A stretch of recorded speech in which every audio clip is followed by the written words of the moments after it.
अस्सलाम वालेकुम नाज़रीन। इस किस्त के आगाज़ में हम देखते हैं कि सलाहुद्दीन अय्यूबी और बालिन पारस के पास बैठे हुए होते हैं और पारस उस निशान को देखते हुए कहता है, वो कभी पीछे नहीं हटे और न ही पीछे हटेंगे। वो तारीख को दोहरा रहे हैं, यही वजह है कि वो मासूम लोगों पर मुसलसल हमले करते हैं। फिर सलाहुद्दीन अय्यूबी उससे पूछते हैं, जिस कायद को तुमने मारा है उसे कहाँ से पकड़ा था? तो बालिन कहता है, खानकाह से। दूसरी जानिब उस घर में शमसा को एक कपड़ा नज़र आता है। वो उसे उठाकर देखती है तो उस पर बिल्कुल वैसा ही डिज़ाइन बना होता है जैसा शमसा के बाजू पर बना होता है। ये देखकर शमसा बहुत खुश होती है और नम आंखों के साथ कहती है, तो आप जिंदा हैं माँ, मैं जानती थी आपने मुझे कभी नहीं छोड़ा। शाम में अमीर शेरिक, मलिक मद्दा और यार की सोना लाने के बाद सुल्तान के दीवान में दाखिल होते हैं। उनके पीछे पीछे सिपाही सोने से भरे संदूक भी लाते हैं। शेरिक के इशारे पर संदूक खोल दिए जाते हैं और फिर शेरिक सुल्तान से कहता है, मेरे सुल्तान, काहिरा में जो कुछ हुआ उसके लिए माफ़ी कबूल फरमाएं। सुल्तान खड़े होकर सोने को देख ही रहे होते हैं कि शेरिक कहता है, हम शहवार को मारने वाले थे मेरे सुल्तान, लेकिन आखिरी लम्हे में। सुल्तान अपने हाथ के इशारे से उसे खामोश करवाते हुए कहते हैं, क्या हमने तुम्हें शहवार को मारने के लिए भेजा था? क्या तुम समझते हो कि हमारा हिसाब शहवार को कत्ल करना था? क्या तुमने इन सालों में इल्म सियासत से कुछ नहीं सीखा? देखो, मैं तुम्हें तफसील से बता रहा हूं ताकि तुम अच्छी तरह समझ सको। अगर तुम वहां शहवार को मार देते तो ये सोना जो तुम लाए हो, इसकी कीमत एक सिक्के के बराबर भी न होती।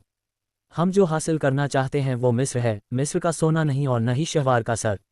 उधर रात के वक्त सलाहुद्दीन अय्यूबी बालिन के पास बैठे खाना खा रहे होते हैं और कहते हैं, हर चीज़ बताती है कि ये हमले जारी रहेंगे।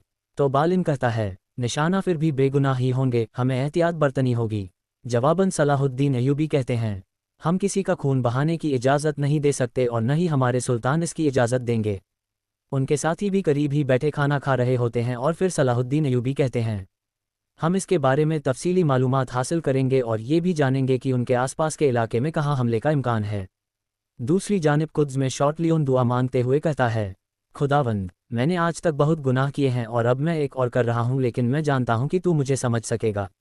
मसीही खून जो मैं बहाऊंगा वो मुसलमानों के खून की नदियाँ बहाने का सबब बनेगा। मैं सबसे पहले अपने आप से शुरू करूंगा। ये कहते ही वो अपना हाथ काटकर खून बहाता है और मजीद कहता है, खुदावंद, मेरे जिस्म को मुसलमानों के खून से धो दे और मेरी रूह को इससे पाक कर दे। ये कहकर वो कमरे से निकल जाता है। गज़ा में उस वक्त सलाहुद्दीन अय्यूबी लतीफ़ से पूछते हैं, तुमने ज़ख्मियों की देखभाल की है ना? तो जवाबन लतीफ़ कहता है, जी हाँ मेरे अमीर। उसी लम्हे एथस वहाँ पर आता है और एक दस्तावेज़ सलाहुद्दीन अय्यूबी को देते हुए कहता है, मेरे अमीर, ये आसपास के इलाकों में दूसरे मज़ारात की फ़हरिस्त है, साथ ही मसाजिद की भी फ़हरिस्त है। यहाँ पर लोग नमाज जुमा के लिए इकट्ठा होते हैं। तो सलाहुद्दीन अय्यूबी कहते हैं, एथस, तुम उफ़ा के साथ रमला में हजरत सलमान फ़ारसी रज़े के मज़ार पर जाओगे, जबकि तुम इब्राहीम के साथ अजीम मस्जिद उमरी में जाओगे। तुम इसके आसपास मुहाफ़िज़ तैनात कर देना। उसी लम्हे एक पादरी वहाँ पर आता है और सलाहुद्दीन अय्यूबी से कहता है, बराह मेहरबानी मेरी ताजपोशी कबूल फरमाएं।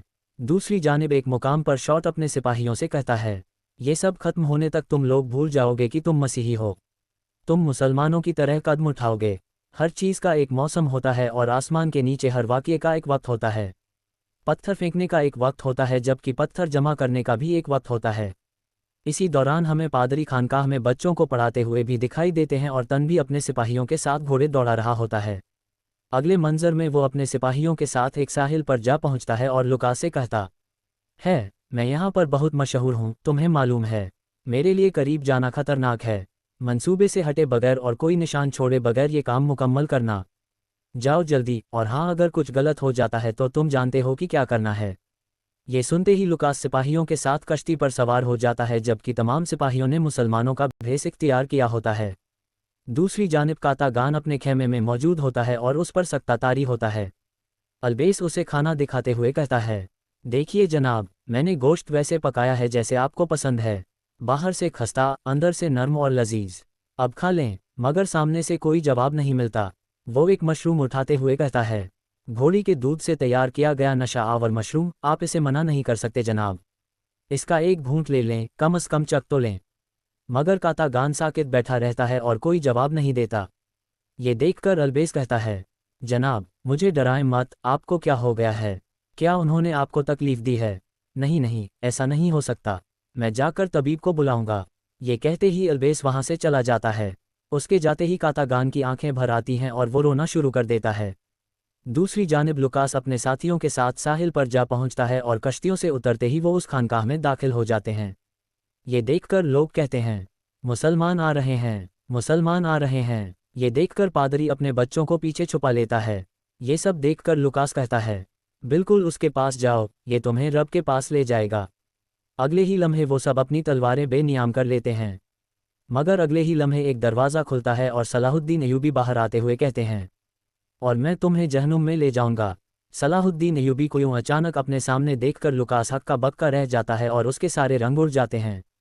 फिर सलाहुद्दीन अय्यूबी उस लम्हे को याद करते हैं जब पारस ने उन्हें इस खानकाह के बारे में बताया था और ये भी बताया था कि इस खानकाह में मुसलमानों और ईसाइयों के ताल्लुकात अच्छे हैं और आपस में आना जाना आसान है। इसके बाद सलाहुद्दीन अय्यूबी ने सराय में बालिन से कहा था, ये सब कुछ ऐसे ही इशारे दे रहा है कि ये हमले जारी रहेंगे।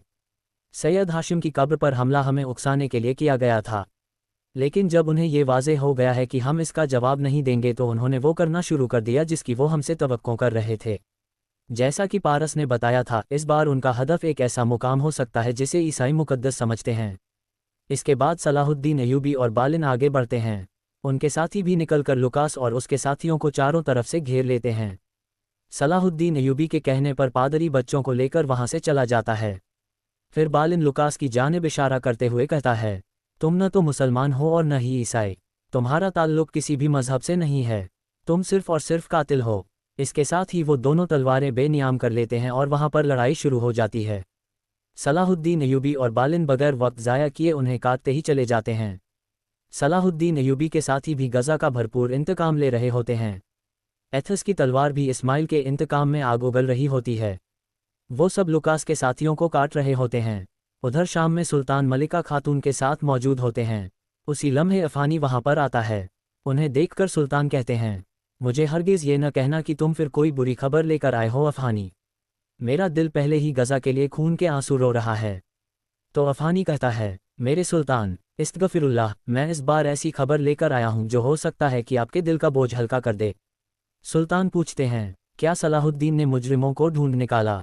तो अफ़ानी कहता है, मेरे सुल्तान, खुशखबरी इस्मत खातून के बारे में है। आपको मुबारक हो, आपका बेटा हुआ है। ये सुनकर सुल्तान बहुत ज़्यादा खुश होते हैं मगर मलिका कुछ ज़्यादा खुश नज़र नहीं आती। फिर सुल्तान हाथ उठाकर दुआ मांगते हैं। उधर सलाहुद्दीन अय्यूबी ने लुकास को तलवारों की नोक पर रखा होता है और वो उससे पूछते हैं, हुक्म किसने दिया? बालिन भी गुस्से से पूछता है, उसने तुमसे एक सवाल पूछा है। सलाहुद्दीन अय्यूबी एक बार फिर उससे पूछते हैं, बताओ, तुम्हें किसने हुक्म दिया ताकि तुम बगैर अजाब के मर सको, वरना तुम मुझसे मरने की भीख मांगोगे? तो लुकास डरते हुए कहता है, ठीक है, मैं आपको बताता हूँ। मुझे बादशाह इमालिक ने हुक्म दिया था।